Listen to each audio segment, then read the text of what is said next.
얼마 전 사업을 하시던 70대 아버지가 불의의 사고로 갑자기 돌아가셨습니다. 아버지는 약 3억 원의 빚을 남겼고 상속인인 어머니와 아들 김 씨, 그리고 그의 여동생은 모두 빚을 포함한 상속을 포기했는데요. 그로부터 6개월 후 채권자들은 10살, 7살인 김 씨의 아이들에게 대신 빚을 갚으라고 합니다. 김 씨는 미성년자인 아이들에게까지 아버지의 빚이 상속된다는 것은 상상도 못했는데요. 경제활동도 하지 않고 상속 개념도 모르는 어린 아이들에게 할아버지의 채무가 상속되는 것은 너무 가혹하다고 주장했지만 채권자들에게 이런 사정이 통할 리 없었습니다. 김 씨의 어린 자녀들은 이대로 할아버지의 빚을 대신 갚아야 하는 걸까요? 지금이라도 상속을 포기할 수 있는 방법은 없을까요? 네, 오늘 사건 상담실에서는요. 얼마 전 사고로 갑자기 돌아가신 아버지의 채무로 인해서 고민에 빠진 40대 남성의 사연입니다. 어떤 사연인지 소개해보죠. 네, 사례를 보내주신 분이 바로 아들이 되는 40대 남성인데 뭐 평범한 가장입니다. 이 남성분은 이제 중소기업 회사원이고요. 아내가 되시는 분은 어린이집 교사라고 합니다. 이 아래 이제 10살짜리, 7살짜리 자녀, 4인 가족이에요. 그런데 이 아버님이 70대임에도 불구하고 사업을 하셨던 모양이에요. 은퇴 없이 본인의 사업을 하시다가 안타깝게도 불의의 교통사고로 돌아가셨습니다. 근데 아버님의 재산 관계는 가족들이 잘 몰랐는데 사망하고 나서 정리를 해보니 부채가 3억이에요. 그러니까 가족들이 깜짝 놀랐죠. 이걸 우리가 어떻게 해결할 수 있는 방법이 없다. 그래서 일가족, 어머니, 그리고 이 40대 아들, 그리고 여동생, 이 상속을 포기하게 됩니다. 그나마 이 가족이 한숨을 내신 건 뭐냐면 이 부모님이 30년 정도 살아왔던 작은 집 한 채가 어머니 명의로 돼 있어서 그래도 어머님 집이라도 지킬 수 있는 게 다행이다 하고 한숨을 쉬는 상황이었습니다. 네, 그러니까 아버님이 뭐 채무가 있었기 때문에 당연히 상속을 포기했다라고 하고 뭐 마음을 좀 놨을 법한데 아버님이 돌아가신 이후에 6개월 후에 채권자가 다시 나타났어요. 그러니까 이제 어머니 상속을 원래 이제 받아야 되는 어머니, 그다음에 이 사례자분, 그다음에 여동생분들은 이제 그 상속 포기를 해버렸으니까 다 끝난 걸로 생각합니다. 그러고 있는데 어느 날 갑자기 채권자로부터 그 연락이 왔습니다. 지금 이 사례자의 아들, 딸이죠. 7살, 10살 아이들한테 빚을 갚아라. 채무도 상속이 되니까 빚 갚아라. 그러면서 곧 대여금 청구 소송을 제기할 것이라는 예고를 했어요. 근데 아마 이분도 좀 그랬을 것 같아요. 왜 그러냐, 아버지 돌아가시고 나서 그 채무에 대한 것은 상속 포기했으면 다 끝날 거라고 생각했는데 아들까지 이제 손자가 되는 거죠. 손자까지 내려갈 거라고는 생각을 못했다고 하더군요. 그렇죠. 사례자랑님 평범한 회사원이고 아마 시청자분들도 그래 내가 상속 포기하면 끝나는 것 아니야라고 하시는 분들도 많으실 거예요. 이분도 역시 몰랐습니다. 그 손주들까지 가는 건. 그래서 일단은 자신들만 상속 포기를 한 건데 결과적으로 이렇게 내려온다라는 걸 뒤늦게 알게 됐으니 사실 채권자에겐 좀 미안하지만 10살, 7살 된 아이들에게 할아버지의 빚을 물려받으라고 하는 것 자체가 조금 너무한 것 아니냐라는 생각을 했을 것이고, 만약에 이게 자손의 자손까지 대물림 되는 거 알았더라면 진작에 손주들 상속포기도 함께 절차를 밟았을 텐데 그때는 몰라서 못한 것이고 지금이라도 알았으니 지금이라도 아이들 상속포기를 진행하겠다라고 채권자들에게 말을 했습니다. 근데 아마 저도 아마라는 표현을 썼는데 이분도 그렇고 일반적인 사람들은 내가 그냥 상속 포기하면 아이들까지는 오지 않을 거라고 그냥 생각했을 수도 있을 것 같아요. 이게 아마 이분이 가장 이제 실수한 부분이 아닌가 싶은데, 그렇지만 이제 채권자들은 냉혹합니다. 빚을 갚아라고 하면서 안 갚으면 소송까지 하겠다라고 지금 얘기하고 있어요. 채권자들은 이 아이들이 빚을 갚으리라고 생각하겠어요. 아이들에게 부채가 상속됐기 때문에 압박하면 결국 그 부모가 갚을 거라고 생각을 하겠죠. 이게 이제 순리적인 생각인데 또 역으로 생각하면 이렇습니다. 가족들이 다 상속을 포기했는데 이게 채무가 아니라 만약에 자산이 있었다고 생각해 보세요. 그럼 손주 손녀에게 또 자산이 상속되는 거잖아요. 이게 플러스냐 마이너스냐 따라서 다른데 아마 평소에 이 사건 반장을 많이 보셨더라면 이게 손자 손주들에게도 상속 개념이 전파된다, 전달된다는 걸 아셨을 것 같습니다. 자, 채권자 최 씨 나타나서 이렇게 얘기합니다. 아무리 가족들이 포기했지만 이 손주들 때에 결국은 상속이 개시된다는 걸 알았을 것이다. 그러니까 상속 포기 시점은 지났으니까 채권은 유효하다. 이렇게 이제 압박을 네. 해오는 것이고요. 이 살해자는 난감하죠. 물론 아이들과 함께 이 부모니까 4인 가족으로 살고 있지만 야, 이 어린아이들에게까지 상속에 대한 개념이 있을 리가 없지 않느냐. 전혀 우리는 생각도 못했다. 이런 입장인데 자, 어떤 방안이 있을지 오늘 변호사가 두 분 계시잖아요. 그러니까요. 그러니까 우리가 한번 짚고 넘어가야 될 것 중에 하나가 뭐냐면 상속이 됐을 경우에 재산의 권리도 이어진다고 보면은 네. 채무도 이어진다라는 것을 반드시 생각하고 접근을 그렇죠. 해야 네. 된다라는 것을 이 사건을 통해서 우리가 알 수가 있는데 일단 오늘 사연 보내주신 40대 남성의 궁금증을 정리해 보겠습니다. 저희는 이미 상속 포기를 했었는데 상속인이 된 저희 아이들이 상속 포기를 할 수 있는 기간은 어떻게 되나요? 라는데 일단 아이들까지 상속이 이어졌다라고 좀 이제 재산 상속이 이어진 거 보기 때문에 채무 상속까지 이어진다고 본 건데 그렇죠. 언제 포기를 할 수가 있는 겁니까? 만약에 그렇죠. 일단은 상속 관련해서 이게 재산만 상속이 된다고 오해하는 경우가 네. 많습니다. 무차별적이에요. 재산도 상속이 되고 소극적 재산, 이게 빚이죠.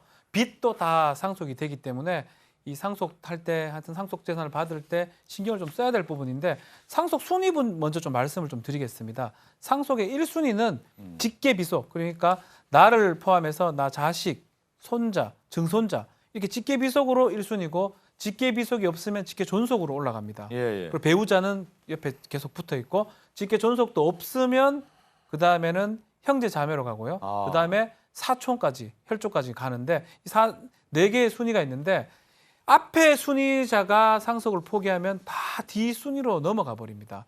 우리 법에 따르면 상속을 포기할 때부터 처음부터 상속을 받지 않는 사람으로 봐버리기 때문에 지금 이 사례처럼 자식들이 상속을 포기하면 손자가 바로 상속을 받는 것처럼 돼버립니다. 예, 예. 그렇기 때문에 지금 상속을 받는 사람은 지금 손자녀들이 받는 사람이 됩니다. 그래서 만약 포기를 제때 하지 않으면 이 사람들이 빚도 상속을 받아야 되는 그러니까 그런 박 변호사님 상황입니다. 얘기 들어보면 만약에 상속 포기를 뭐 손자도 하고 주변에 예를 들면 사촌까지 다 포기를 지금 이 사례에서 해야만 되는 건데 조금 더 얘기를 하면요. 그러면요. 예. 만약에 손자녀를 포기를 시켰습니다. 예. 그러면 다음에 다시 직계 존속은 없다고 가정하면 예. 형제까지 가고요. 예. 형제까지 포기를 시키면 또 사촌까지 사촌까지 넘어갑니다. 가는데 거기까지 다 처리를 하지 않으면 네. 이 채무가 이어진다라는 것을 알아야 되는 제가 거군요. 실제로 사건들 중에 사촌들, 그러니까 자기 삼촌이 졌던 빚을 최근 현재 사회에서 아. 사촌지간에 그렇게 안 친한 경우도 많거든요. 연락 안 하고 그 큰아버지, 작은아버지로 표현하잖아요. 삼촌이 졌던 빚을 지는 경우까지 있습니다. 네, 저는 또 항상 이 법과 상식이라고 하는 부분에 대해서 얘기를 안 할 수가 없는데 아니 그 9살, 10살 뭐 예를 들어서 7살, 10살짜리가 채무가 있는지 어떻게 합니까? 근데 거기다 채무하라고 하는 게 법의 이 상식에 맞는 것인지 따져볼 필요가 있겠죠. 그렇기 때문에 법정 대리인이 있는 거고요. 아. 법정 대리인이 부모죠. 예, 부모가 해야 될 의무가 있는 겁니다. 그래서 그 법정 대리인이 일을 제대로 하지 않을 경우에는 또 자녀에게 예기치 않은 손해가 갈 수 있는 상황이고요. 예. 지금 또 중요한 거는 지금 살해자는 이제 알았으니까 지금 상속 포기하겠다라고 채권자에게 얘기를 했습니다. 그럼 과연 그게 법적으로 옳은 얘기인가? 그게 가능한가? 이미 한참 전에 사망했는데 이거를 이제 와서 지금 자녀들을 상속 포기 신청한다는 게 과연 법원에서 이게 인정해 주는 건가? 이미 다 시간 지난 거 아닌가? 이런 의문이 들어요. 그럼 규정을 좀 봐야 되는데요. 이 상속 포기에도 기간이 있습니다. 그래서 이게 이제 3개월이에요. 3개월인데 상속 개시 있음을 안 날로부터 3개월 안에 포기해야 돼요. 네네. 그러면 중요한 건 상속 개시 있음을 안 날부터 3개월이면 상속 개시 있음을 안 날이라는 게 뭐냐? 이거는 해석의 영역이거든요. 따라서 이 상속 개시라는 게 피상속인의 사망. 그러니까 지금 이 손자녀 입장에서는 할아버지. 예, 네. 할아버지가 돌아가신 날부터 3개월 지났으니까 이거 상속 포기 못 한다. 라는 게 채권자의 주장일 거고요. 예, 예. 반면 이제 우리 사연을 보내주신 의뢰인께서는 이제 알았으니까 지금부터 3개월 아닙니까? 라는 주장을 할 건데요. 이런 사례가 워낙 많다 보니까 대법원 판례가 상당히 많이 있습니다. 그래서 대법원은 이렇게 봐요. 이 상속 개시 있음을 안 날을 뭐라고 하냐면 단순히 이거는 상속 개시의 원인되는 사실, 즉 할아버지의 사망 사실을 알고 여기에 더해서 자기가 상속인이 되었음을 안 날을 의미한다. 따라서 이 손자녀 입장에서는 이 손자녀가 상속인이 됐음을 안 날을 의미해요. 그러네요. 따라서 그때로부터 3개월 내에 상속 포기하면 충분히 이 채무에서 벗어날 수 있는 거죠. 그러니까 지금 얘기한 것처럼 할아버지 그러니까 그렇죠. 이 상담하신 분의 아버님이 돌아간 날로 한다고 하면 3개월이 지나가는 너무 지나가는 건데 거죠. 아이들 입장에서 봤을 때는 안날로 친다고 하면은 3개월이 지나지 않았기 때문에 그렇죠. 상속을 포기할 수 있는 기간이 될 수 있다. 그 시점을 빚 독촉 시점으로 보는 아. 겁니다. 아버지 어머니가 뭐 이런 얘기가 좀 그렇지만 자신만 그 빚을 면하고 자기 자식들한테 빚을 주는 아버지 어머니가 어디 있겠습니까? 그렇죠. 상식적으로 상속을 포기했다면 자기 자식들한테도 상속 포기시킬 거라고 생각하고 그걸 방치하는 부모는 없다. 또 법정 예. 대리인으로서 방치해서는 안 된다. 그렇기 때문에 지금 손수호 변호사 설명한 것처럼 우리 대법원은 그 시점이 아닌 예. 빚독촉이 온 그러네요. 시점부터 석 달이 지나면 그때는 안 됩니다. 그러네요. 빚독촉이 지금 왔으면 빨리 그때부터 석 달 안에 상속 포기를 하든 뭐 한정승이를 하든 절차를 취해야 됩니다. 그러네요. 그러니까 빚독촉이 왔다라는 것은 이제 그 채무에 대한 것을 인식했느냐에 존재를 대한 알았습니다. 그 존재 자체를 알았냐라고 하는 인식의 어떤 기준이 되기 때문에 그것이 상당히 중요한데 그러면 지금 이 사례로 봤을 때는 그러면 상속 포기를 할 수 있다라고 해석이 되는 거군요. 네, 상속 포기를 할 수 있고요. 또 그 상속 포기를 할 수 있는 그 기간 안에만 한다면 이제 손자녀들이 할아버지의 빚을 갚아야 되는 상황을 면할 수가 있는 거고요. 다만 중요한 건 지금 이 사연 보내주신 분께서 그냥 가만히 계시면 안 돼요. 예. 이거는 절차를 다 진행하셔야 돼요. 그러네요. 그렇지 않고 시간이 뭐 잠깐 미뤄뒀다가 그 시간이 지나버리면 그때는 돌이킬 수 없는 상황이 될 수 근데 있어요. 앞서 제가 박 변호사는 그런 설명했잖아요. 지금 이제 예를 들면 이제 아이들 네. 10살, 7살짜리의 아이들이 이제 상속 포기를 하면 그러면 지금 그렇죠. 이 오늘 상담하신 분의 형제 자매 거기도 포기해야 되고 또 사촌까지 다 포기를 네. 해야 되는 거죠. 그래서 지금 어. 이분들이 본인들만 포기하고 말 게 아니고요. 지금부터 좀 중요한 상황에 지금 빠져 있어요. 자식들의 법정 대리인이 돼서 상속 포기를 하는데 이게 뒤로 안 넘어가려면 받는 공동 상속인 중에 나머지는 상속 포기를 하고 한 명은 한정 승인을 해야 됩니다. 예, 예. 그렇게 하면 한정 승인이라는 거는 내가 있는 재산 내에서 빚을 갚고 이것을 종료하겠다라는 거거든요. 예, 예. 그렇게 해버리면 다음 순위로 넘어가지 않습니다.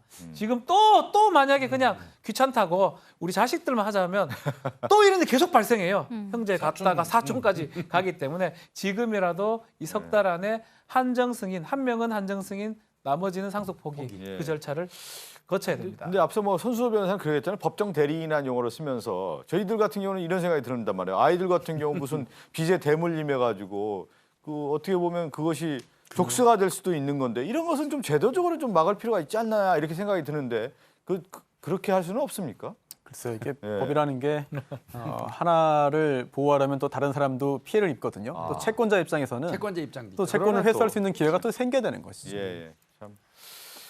이 얘기 들어보니까 일단은 뭐 그 10살, 7살의 그 빚의 대물림은 일단은 막을 수 있다. 지금 안날로부터라는 어떤 기준이 봤을 때 빚독촉이 있는 날로부터 3개월이 지나지 않았기 때문에 이 상속 포기를 할 수 있는 기간에 해당된다라는 말씀을 드리겠습니다. 함께 사는 세상으로 갑니다.